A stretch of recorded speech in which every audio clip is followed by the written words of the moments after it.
गर्मियों की छुट्टियों में मोहन दादाजी के पास घूमने गया। बालक दादाजी के पास पहुंचा और बोला, दादाजी, जब मैं बड़ा हो जाऊंगा तो मैं एक सफल आदमी बनूंगा। क्या आप मुझे सफल होने के कुछ उपाय बता सकते हैं? दादाजी ने बिना कुछ कहे लड़के का हाथ पकड़ा और उसे एक पौधशाला ले गए।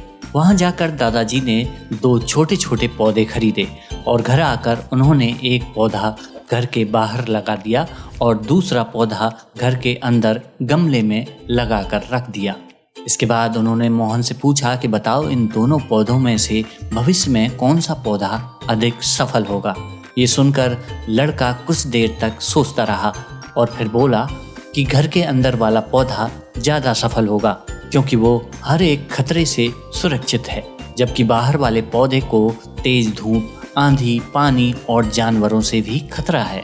दादाजी बोले, चलो देखते हैं आगे क्या होता है। दादाजी दोनों ही पौधों पर ज्यादा ध्यान दे रहे थे। समय बीतता गया। 4 साल बाद एक बार फिर वो लड़का अपने गांव घूमने आया और आते ही वो दादाजी से बोला कि पिछली बार मैंने आपसे सफल होने के कुछ उपाय मांगे थे पर आपने मुझे कुछ नहीं बताया, पर इस बार आपको कुछ बताना ही होगा। दादाजी मुस्कुराए और लड़के को उस जगह ले गए जहां उन्होंने गमले में पौधा लगाया था। अब वो पौधा एक पेड़ में बदल चुका था। लड़का बोला, देखा दादाजी, मैंने कहा था ना, ये पौधा ज़्यादा सफल होगा। इतना सुनकर दादाजी ने कहा कि अरे, पहले बाहर वाले पौधे का हाल तो देख लो। और ये कहते हुए दादाजी लड़के को बाहर ले आए। बाहर एक विशाल पेड़ गर्व से खड़ा था। उसकी शाखाएं दूर दूर तक फैली हुई थी। अब दादाजी ने पूछा कि बताओ, कौन सा पौधा ज़्यादा सफल हुआ? लड़का कुछ शर्माते हुए बोला, दादाजी, बाहर वाला पौधा। पर यह कैसे संभव है? बाहर तो उसे न जाने कितने ही खतरों का सामना करना पड़ा होगा।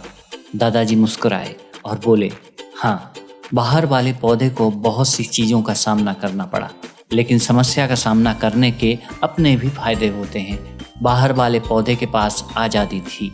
वो अपनी जड़ें जितना चाहे उतना फैला ले, अपनी शाखाओं से आसमान को छू ले, और जिस आंधी तूफान को तुम इस पेड़ के लिए मुसीबत समझ रहे थे, उसी आंधी तूफान ने इस पेड़ की जड़ों को इतना मजबूत बना दिया है कि आज आंधी और तूफान भी इस पेड़ का कुछ नहीं बिगाड़ सकते।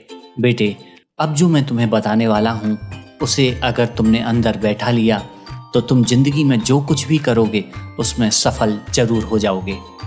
उन्होंने बोला कि अगर तुम जिंदगी भर अच्छे विकल्पों को चुनते रहोगे तो तुम उतना सफल नहीं हो पाओगे जितनी तुम्हारी क्षमता है। लेकिन अगर तुम तमाम खतरों के बावजूद इस दुनिया का सामना करने के लिए तैयार हो तो तुम्हारे लिए कोई भी लक्ष्य हासिल करना असंभव नहीं है।